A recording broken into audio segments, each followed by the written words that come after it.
Joe, how was the flight out here for you guys? Did you kind of have any conversations, things like that, just kind of addressing the recent stretch you guys have been on? No. And Steve was just talking about that balance between, all right, you're coming off a championship. Obviously, it's kind of a climb back to the playoffs the next year. The urgency might not be 100% every night, but not overreacting to that. How have you kind of struck that balance between, all right, we're trying to reach our peak at the right time this year, but we're also trying to, kind of manage the regular season and things that come along the way?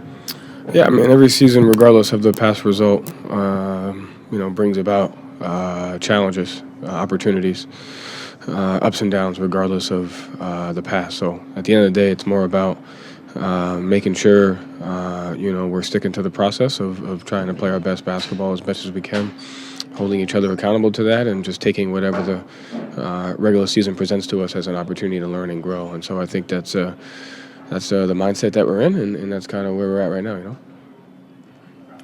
Coach. What's up, brother? Let's talk about coaching on this day. Is there anything about King or coaching on this day that's significant to you?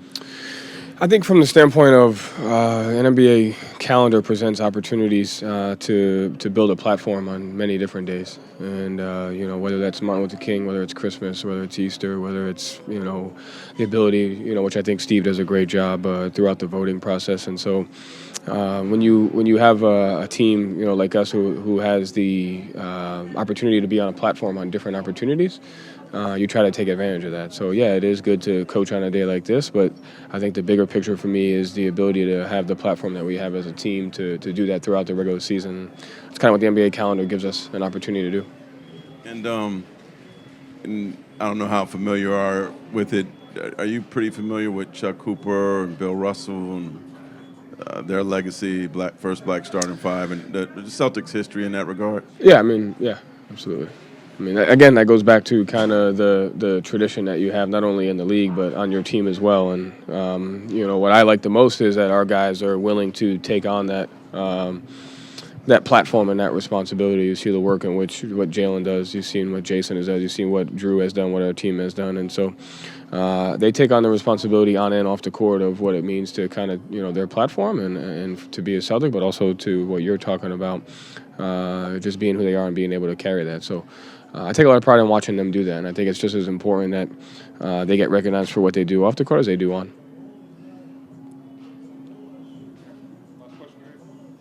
Joe, what did you, after looking at Friday's game, or Saturday's game, sorry, what did you see and what did you take away from it? And was there anything different than what you felt right afterwards?